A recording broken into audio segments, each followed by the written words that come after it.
Readings of Almighty God's words on the pursuit of the truth.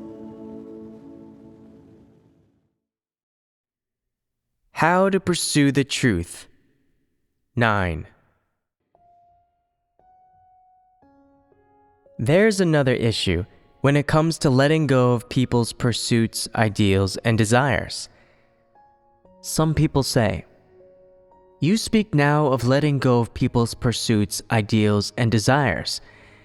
Is it because the time is near? The last days are here, and the disasters have come, and because the day of God has come, that you require people to let go of their pursuits, ideals, and desires?" Is that the case? The answer is in the negative. No. So, let us talk of the specific reason. Since the answer is no, there are certainly some detailed issues here that need to be fellowshipped on and understood. Let's talk about this. 2,000, or even a few hundred years ago, the entire social environment was different from today. The state of affairs for all mankind was different from today. Their life environment was very orderly. The world was not as wicked as it is now. Human society was not as chaotic as it is now, and there were no disasters. Did people still need to let go of their pursuits, ideals, and desires? Yes. Why? Give a reason and speak to your specific knowledge. Now that mankind is corrupted by Satan, they have Satan's corrupt disposition. So when they pursue their ideals and desires, it is all in the pursuit of fame, profit, and status. Because they pursue fame and profit, they struggle and fight with one another, fighting for life and death. And the result is that they are corrupted ever more deeply by Satan, increasingly losing the semblance of humanity, going further and further away from God.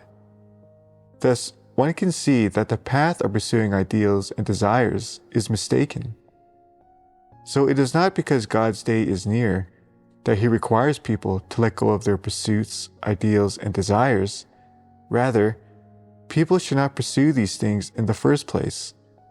They should pursue correctly, according to God's words. Do you think that letting go of people's pursuits, ideals, and desires is a principle of practice? Is letting go of people's pursuits, ideals, and desires the truth?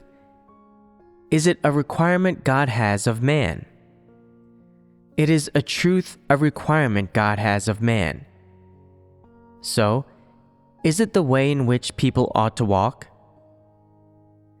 Since it is the truth, a specific requirement God has of man, and the way in which people ought to walk, is it made different by time and background? No. Why not? Because the truth, God's requirements, and God's ways do not change with changes of time, place, or environment.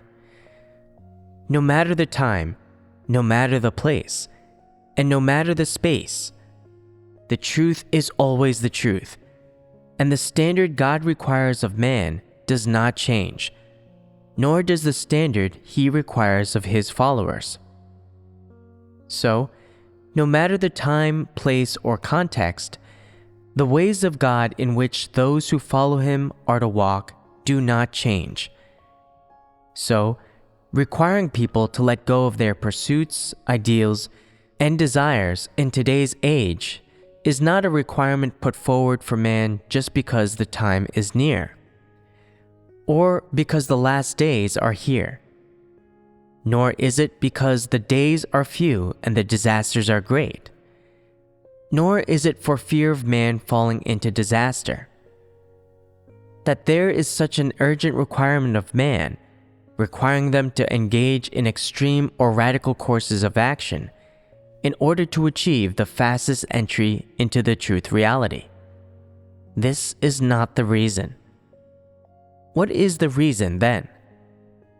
No matter the time, whether a few hundred or a few thousand years ago. Even at present, God's requirements of man in this regard have not changed. It's just that a few thousand years ago, even up to any time before today, God had not publicly published these words to mankind in detail. But His requirements of man have never changed at any point in time.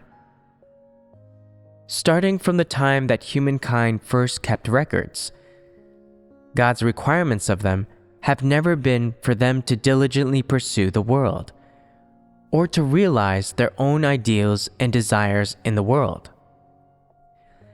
His only requirements of them are to listen to His words, to walk in His ways, to not wallow in the mire with the world, and to not pursue the world. Let the people of the world deal with worldly matters. Let them complete these things. They have nothing to do with those who believe in and follow God. The only thing believers in God need to do is walk in God's ways and follow Him. Walking in God's ways is something that believers and followers of God are duty-bound to do. This matter is not made different by time, place, or background. Even in the future, when mankind is saved and enters into the next age, this requirement will not change. Listening to God's words and walking in His ways is the attitude and specific practice that a follower of God ought to have toward Him. Only by listening to God's words and walking in His ways can people successfully fear God and shun evil. So, God requiring people to let go of their pursuits, ideals, and desires does not arise because of time, nor because of unique environments or backgrounds. Rather, as long as man has existed, even if God has not clearly given them the words, He has always required this standard and principle of them. No matter how many people can achieve it, how many people are able to practice His words, or how many of His words they are able to understand, this requirement from God is unchanging. Look in the Bible, where there are records of those unique people that God chose at unique times: Noah, Abraham, Isaac, Job, etc.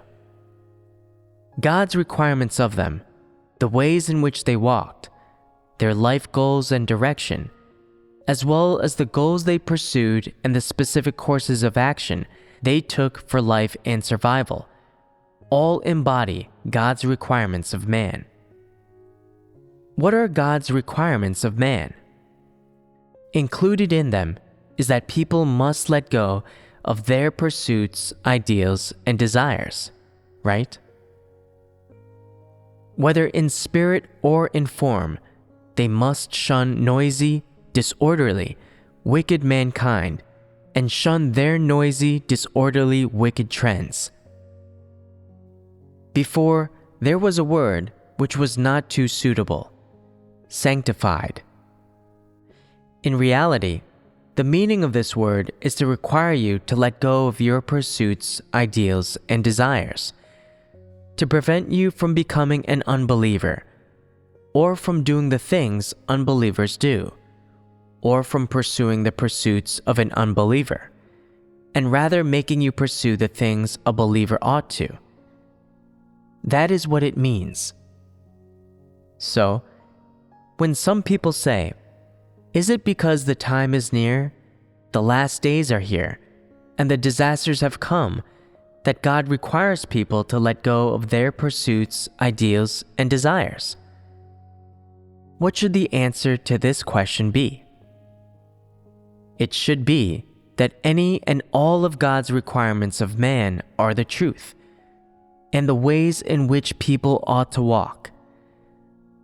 They do not change based on changes of time, place, environment, geographical location, or social background.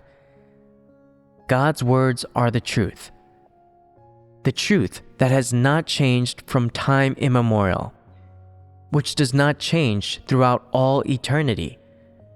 So, every one of God's requirements of man and every specific principle of practice he puts forth to them date back to after he created mankind, when they did not yet have records of time. They are coexistent with God. In other words, from the moment there were humans, mankind has been able to understand God's requirements of them. No matter the area on which the requirements touch, they are all eternal and will not change. Overall, God's requirements of man are to listen to his words and walk in his ways. Do you understand? God's requirements are totally unrelated to the development of the world, to human social backgrounds, to time or place, or to the geographical environment and space in which people live. After listening to God's words, it is right for people to keep and practice them. God has no other requirements of people. When they hear and understand his words, it is enough for them to practice and keep them. They will have achieved the standard of being an acceptable created being in his eyes. Do you understand? So, no matter the time, social environment or background, or geographical location, what you have to do is listen to God's words, understand what he says and what his requirements are of you, and then the next thing you ought to do is hearken, submit, and practice. Do not concern yourself with things like, are the disasters in the outside world great right now? Is the world chaotic? Is it dangerous to go out into the world? Could I fall ill with a plague? Could I die? Will I fall into the disasters? Are there temptations out there? Thinking on such things is useless, and they have nothing to do with you. You just need to concern yourself with pursuing the truth and walking in God's ways, not with the environment of the outside world. No matter what the environment of the outside world is like, you are a created being, and God is the creator. The relationship between creator and creation will not change. Your identity will not change, and God's essence will not change. You will always be someone who ought to walk in God's ways, who ought to listen to his words and submit to him. God will always be the one who rules over you, arranges your fate, and leads you through life. Your relationship with him will not change. His identity will not change, and your identity will not change. Because of all this, no matter the time, your responsibility, obligation, and highest duty are to listen to God's words, submit to them, and practice them. This will never be wrong, and it is the highest standard. Is this issue resolved? It is resolved. Have I spoken clearly? Have I spoken more correctly than you did? In what way am I correct? We were just speaking in broad strokes, but God has dissected this issue quite thoroughly and has also fellowshipped that God's words are the truth, the ways people are to abide by, and that people should listen to God's words and walk in his ways. God has spoken this all clearly. What I'm saying is an aspect of the truth. The phrase, an aspect of the truth, is a theory. So what is there supporting this theory? It is these previously spoken of specific facts and content. There is evidence of all these facts. Not one of them is fabricated. Not one is imagined. They are all facts, or they are the essence and reality of the outward phenomena of the facts. If you can comprehend and understand them, it proves that you understand the truth. The reason you cannot say it out loud is because you do not yet understand this aspect of the truth, nor do you understand the underlying essence and reality of these phenomena. So you just talk a little about your feelings and knowledge, which is a far cry from the truth. Is this not the case? This issue is resolved, so let's leave it at that. Regarding the topic of letting go of the pursuits, ideals, and desires that arise as a result of interests and hobbies, was it necessary to include this question as an additional point? It was necessary. Every question touches on some of the truth. That is to say, it touches on the reality and essence of some facts. And behind the reality and the essence is always God's arrangements, plans, ideas, and wishes. And what else? Some of God's specific methods, as well as the basis, goals, and background of His actions. These are the reality. After finishing fellowshipping on the topic of letting go of the pursuits, ideals, and desires that arise from interests and hobbies, we should fellowship on the next topic. What is the next topic? It is that people should let go of their pursuits, ideals, and desires that arise from marriage. Obviously, this topic touches on all the various problems associated with marriage. Is this topic not a bit bigger than interests and hobbies? But do not fear its size. We will break it down bit by bit, slowly understanding and piercing this topic through fellowship. The line we will take in fellowshipping on this topic is dissecting the issue of marriage from the perspectives and aspects of the essence of the problems here, both positive and negative. People's varied understandings of marriage, both correct and incorrect, the mistakes they make in marriage, as well as various incorrect ideas and viewpoints to which the issue gives rise. Ultimately, enabling people to let go of the pursuits, ideals, and desires that arise from marriage. The best and easiest practice to achieve letting go is this. First, you must clearly see the essence of the problems and see through them, whether they are positive or negative. Then, you must be able to correctly and rationally deal with the problems. This is the active side of things. On the passive side of things, you must be able to understand and see through the mistaken ideas, viewpoints, and attitudes the problems bring you, or the various harmful and negative influences they produce in your humanity, and then, from these aspects, be able to let go.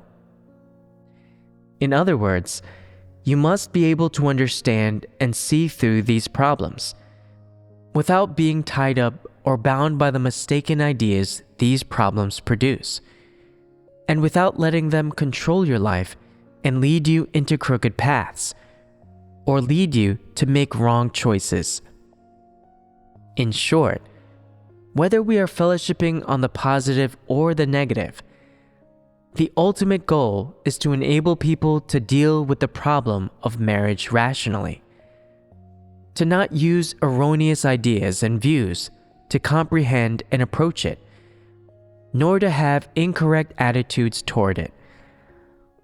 This is the correct comprehension of the practice of letting go. All right, let us continue to fellowship on the pursuits, ideals, and desires that arise from marriage. First, let us look at the definition of marriage, what the concept is. The majority of you have not entered into marriage, right? I see that the majority of you are adults. What does it mean to be an adult? It means that you have already reached or passed a marriageable age. Whether you are at or have passed that age, every person has some relatively bourgeois views, definitions, and concepts of marriage, whether correct or incorrect. So, let us first explore what marriage actually is. First, in your own words, what is marriage actually?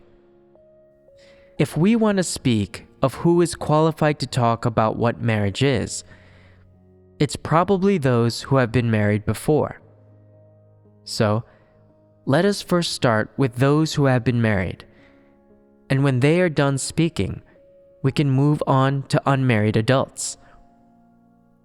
You can talk about your views on marriage, and we will listen to your comprehension and definition of marriage. Say what you have to say, whether it is nice to listen to or not, complaints about marriage or expectations of marriage. It's all fine. Before getting married, everyone has expectations. Some people get married so they can live a rich lifestyle, while some people pursue a happy marriage, looking for a prince on a white stallion, fantasizing that they will live a happy life. There are also some who want to use marriage to achieve some of their own purposes. So, in your view, what is marriage actually? Is it transactional? Is it a game? What?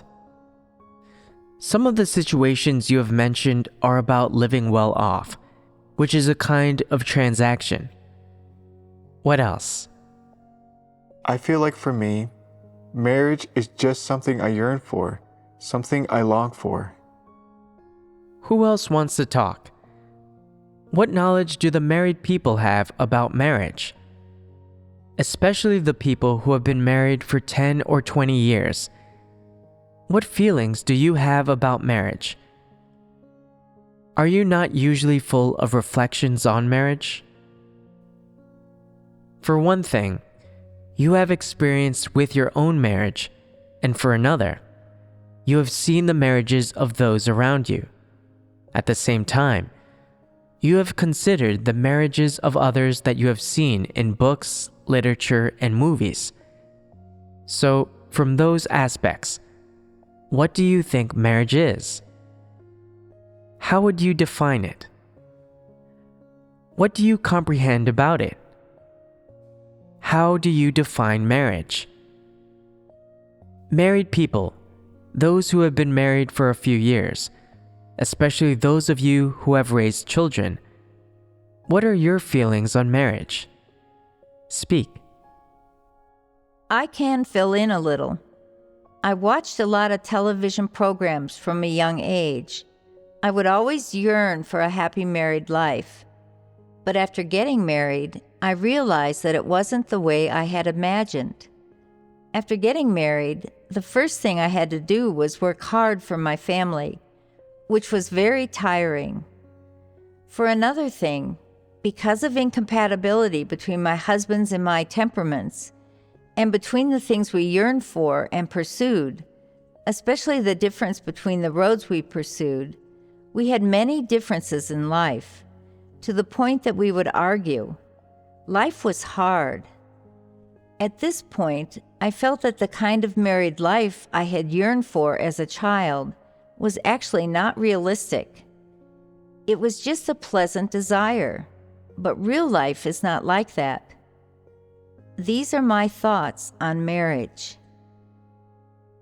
So, your comprehension of marriage is that it is bitter. Is that right? So, all your memories and recollections are bitter, tiring, painful, and unbearable to look back on. You felt upset, so afterward, you had no better expectations of marriage. You think that marriage does not conform to your wishes, that it is not good or romantic. You comprehend marriage as a tragedy. Is that about what you mean? In your marriage, whether in things you were able to do or in things you were unwilling to do, you were particularly tired and bitter about everything. Is that right? Marriage is bitter. That is one kind of feeling. A feeling that people can relate to or feel themselves. Regardless of form, there are probably more than a few different statements about marriage and family in the world right now. There are more than a few in films and books, and there are marriage experts and relationship experts in society who analyze and dissect all kinds of marriages, who deal with and resolve the contradictions that come up in those marriages in order to mediate them. Ultimately, society has popularized some sayings about marriage. Which of these popular sayings about marriage do you agree with or sympathize with? People in society often say that getting married is like entering a grave. I feel that after getting married, establishing a family, and having children, people have responsibilities, that they have to work endlessly to support their family and add to the disharmony that comes from two people living together, and all kinds of problems and difficulties arise. What is the phrase specifically? Marriage is a grave. Are there some famous, popular sayings in China? Is the phrase, marriage is a grave, not quite popular? What else? Marriage is a city under siege. Those outside want to get in, and those inside want to get out. What else? A marriage without love is immoral. They think that marriage is a sign of love, and a marriage without love is immoral. They use romantic love to measure the standard of morality. Are those the definitions and concepts of marriage that married people have? In short, those who are married are full of bitterness. To use a phrase to describe it, marriage is a grave. Is it that simple? The married people are finished speaking, so we can now listen to what the unmarried, single people have to say. Who wants to talk about their comprehension of marriage? Even if it's childish, or a fantasy or expectations that are out of touch with reality, it's all fine. I feel that marriage is two people living as partners, a life of daily necessities. Have you been married before?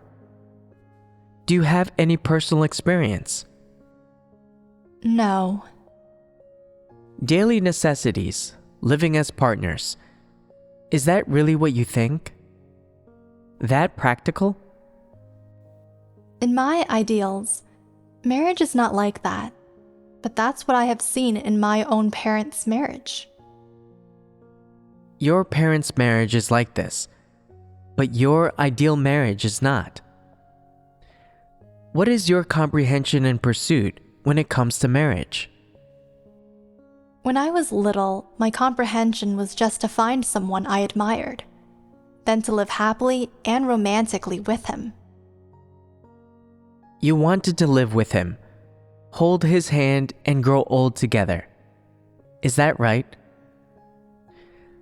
This is your specific comprehension of marriage, which involves you yourself. You are not getting it from looking at others. What you see in the marriages of others is just their superficial appearance. And because you have not yet experienced it yourself, you do not know if what you see is the reality of the facts or just a superficial appearance of the facts. The thing you think is real will forever be in your ideas and viewpoints. One part of the understanding young people have of marriage is to live romantically with their beloved, to hold hands and grow old together, and to live this life together. Do you all have any other comprehension of marriage? Some people say, marriage is about finding someone who loves you. Whether they are romantic or not does not matter, nor do you need to love them so much. At the very least, they should love you, have you in their heart, and have shared pursuits, ideals, character, interests, and hobbies with you, so you can find one another congenial and live together. Other people say, find someone to live with who you love and who loves you. That alone is happiness. And there are others whose understanding of marriage is, you must find someone who is economically strong, so you will not worry about clothing and food the latter part of your life, and so your material life will be plentiful, and you will not suffer poverty. Regardless of their age or how they look, regardless of their character, and regardless of their tastes, they're fine as long as they have money. As long as they can give you money to spend and can satisfy your material needs, they're acceptable. Living with this sort of person brings happiness, and you will be physically comfortable. This is marriage. These are some of the requirements and definitions people give marriage. The majority of people understand marriage to be finding the lover, the beloved of their dreams, a prince charming, and living with them and finding one another congenial. For example, some people imagine their prince charming to be some star or celebrity, someone with money, fame, and wealth. They think that only living with such a person is creditable, pleasant marriage, a perfect marriage, and that only such a life is happy. Some people imagine their other half to be someone with status. Some people imagine their other half to be someone pretty and beautiful. Some people imagine their other half to be someone with a well-connected, powerful, wealthy family, a rich person. Some people imagine their other half to be ambitious and strong in their work. Some people imagine their other half to be uniquely talented. Some people imagine their other half to have some particularities of character. All these and more are requirements that people have of marriage. And of course, they are the imaginings, notions, and viewpoints that they have about marriage. In short, those who have been married before say that marriage is a grave, that entering into marriage is entering into a grave, or into a disaster. Those who are unmarried imagine marriage to be especially pleasant and romantic, and they are full of yearning and expectations.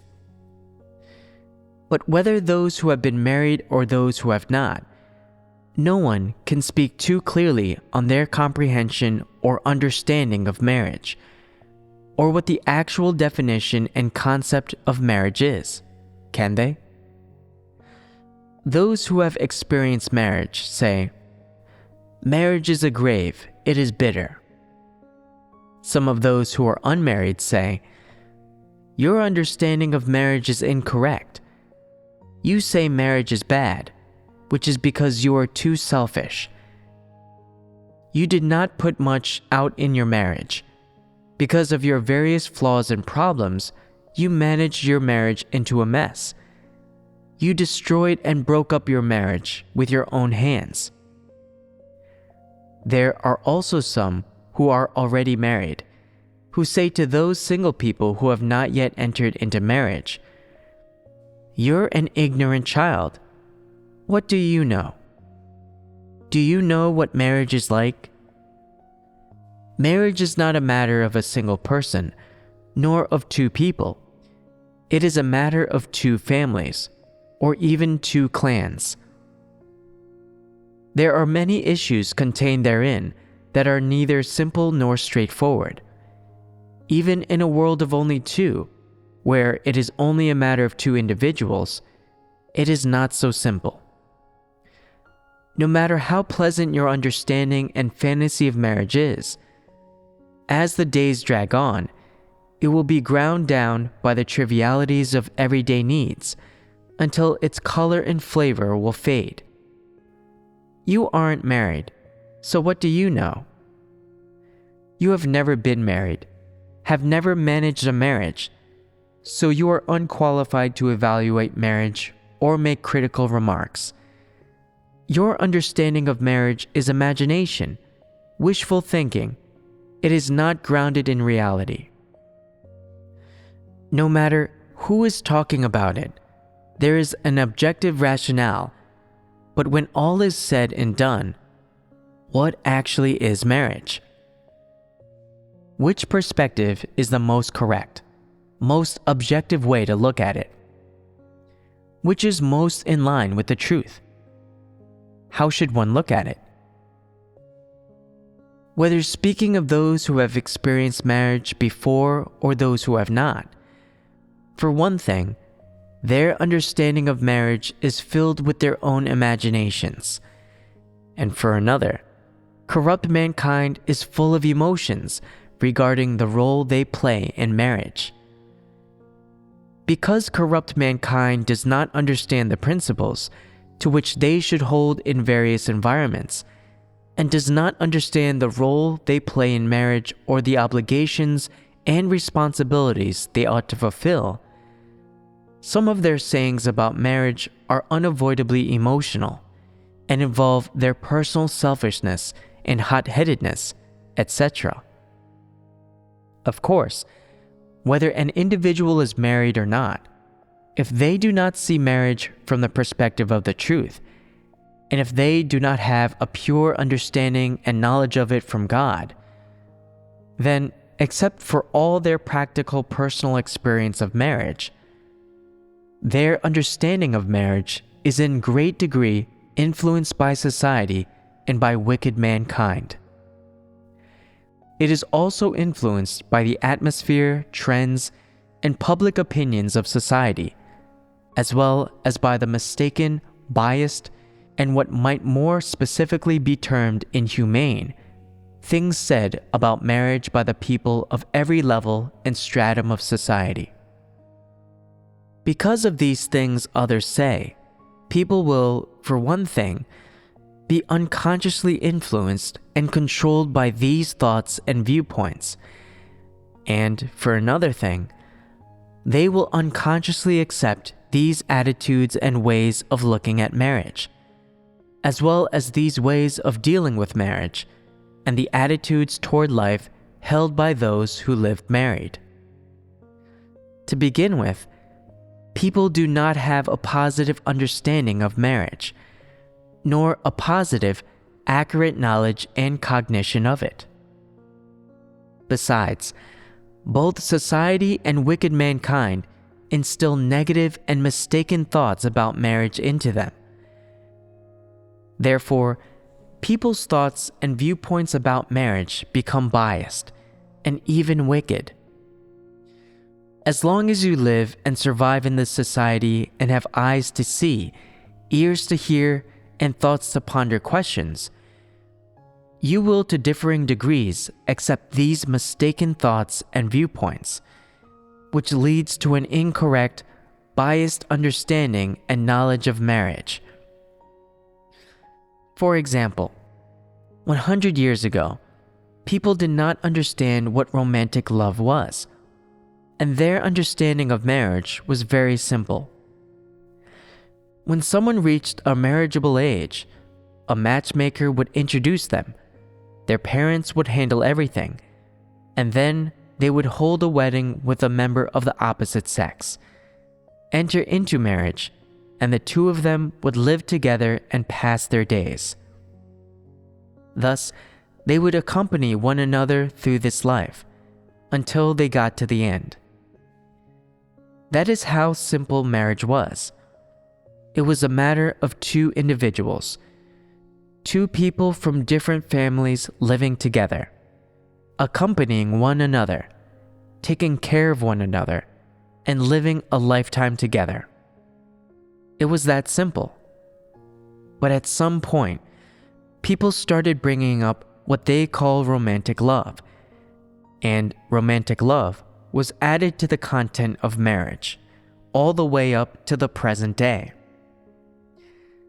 This term, romantic love, or the meaning and idea of it, is no longer something that people deep in their hearts feel embarrassed about or have difficulty talking about. Rather, it very naturally exists in people's thoughts and is natural for people to discuss, to the point that even people who are not yet adults discuss what they call romantic love. So, these kinds of thoughts, viewpoints, and statements intangibly form an influence on everyone, men and women, old and young. This influence is the reason that everyone's understandings of marriage are so pretentious. To speak more accurately, they are prejudiced. Everyone has started to play with love and toy with passion. Man's so-called romantic love is just the joining of love and passion. What does love mean? Love is a kind of affection.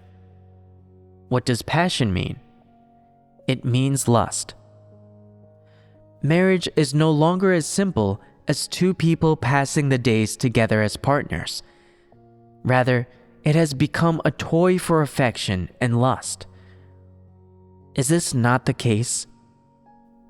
People have come to understand marriage as a joining of lust and affection. So can their marriages be good? Men and women do not live well, nor do they fulfill their responsibilities well, and they pass their days in a way that is not down to earth. They often speak of love, of passion, of affection and lust. Do you think they can thus live smoothly and steadily? What person is there that can pass through these temptations and enticements? No one can pass through these temptations and enticements. In society, people are filled with lust and affection for one another. This is what they call romantic love, and it is the way contemporary people understand marriage. It is their highest evaluation of marriage, the highest of tastes. So, contemporary people's marriage situation has changed beyond recognition and is in a terrible, awful mess. Marriage is no longer as simple as a matter of a man and a woman. Rather, it has become a matter of all people, men and women, playing with affection and lust, totally depraved. Under the enticement of wicked trends, or through the inculcation of wicked thoughts, people's understanding and perspective on marriage become deformed, abnormal, and wicked. In addition to this, society's films and TV programs, as well as literary and artistic works, continually put out ever more wicked and immoral interpretations and statements about marriage. Directors, writers, and actors all elaborate on marriage as a terrible state. This is full of wickedness and lust, which leads to proper marriages being thrown into chaos. So, ever since there has been romantic love, divorce has become more and more common in human society, as have extramarital affairs. More children have been compelled to endure the injury of parental divorce, compelled to live with single mothers or single fathers, thus passing their childhood and youth or growing up under the improper marriage situations of their parents. The reason for all these different marital tragedies these incorrect or malformed marriages is that the view of marriage which society advocates is prejudiced, wicked, and immoral, to the point that they lack ethics and morality. Because mankind does not have an accurate understanding of things positive or proper, people will unwittingly accept these thoughts and viewpoints that society advocates, no matter how malformed they are. These things are like a plague, spreading throughout your body, corroding your every thought and idea, and corroding the correct parts of your humanity. The conscience and reason of your normal humanity quickly become blurred, indistinct, or weak. Then, these thoughts and viewpoints that come from Satan, which are deviant, wicked, and lack ethics and morals, take the superior position and dominant role in the depths of your thoughts and heart, and in your mental world. After these things take the superior position and dominant role, your perspective on issues like marriage quickly becomes twisted and deviant, and devoid of ethics and morals, to the point that it becomes wicked. But you yourself do not know it, and you think it entirely proper. Everyone thinks this way, so why should I not? Everyone thinking this way is proper, so is it not proper for me to think this way as well? So if no one else blushes talking about romantic love, I shouldn't either. The first time, I was a little bashful, a little embarrassed, and I had a hard time opening my mouth. After talking about it a few more times, I was fine. Listening more and talking about it more made it my own. True, you are talking and listening, and this thing has become your own. But the true, original understanding of marriage cannot stand firm in the depths of your thoughts. So you have lost the conscience and reason you ought to have as a normal person. What is the reason for losing it? It is because you have accepted the so-called romantic love view of marriage. This so-called romantic love view of marriage has swallowed up the original understanding and feeling of responsibility your normal humanity has toward marriage. Very quickly, you start to personally put into practice your own understanding of romantic love. You continuously seek out people who you find congenial, people who love you or who you love, and you pursue romantic love by fair means or foul, taking great pains and being quite shameless, to the point of expending a lifetime of energy for the sake of romantic love. Then you are done for. In the process of pursuing romantic love, say a woman finds someone she admires, and she thinks, "We are in love, so let's get married." After she gets married, she lives with the person for a while, then realizes that he has some flaws, and she thinks, "He doesn't like me, and I don't really like him. The two of us are unsuitable, so our romantic love was a mistake. Fine, we'll get divorced." After the divorce, she carries around a child of 2 or 3 years and prepares to find someone else, thinking, "Since my last marriage was loveless, I need to make sure that the next one has true romantic love. This time I have to be certain, so I have to spend some time examining." After a while, she runs into someone else. "Ah, this is the lover of my dreams, the person I imagined I would like. He likes me, and I like him. He can't stand to be apart from me, and I can't stand to be apart from him. We are like two magnets attracting one another, always wanting to be together. We are in love. Let's get married." and so she gets married again. Once married, she has one more child, and after 2 or 3 years, she thinks, "This person has more than a few flaws. He's both lazy and greedy. He likes to boast and brag, as well as chit-chat. He does not fulfill his responsibilities. He does not give the money he earns to the family, and he drinks and gambles all day long. This is not the person I want to love. This is not how the person I love is." Divorce. Carrying 2 children around, she divorces again.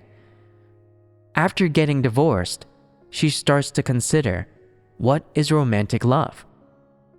She cannot say. Some people have 2 or 3 failed marriages, and what do they say in the end?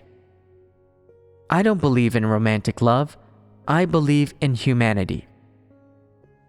You see, they go back and forth, and they do not know what they should believe in. They do not know what marriage is. They accept erroneous thoughts and perspectives, and use these thoughts and perspectives as their standards.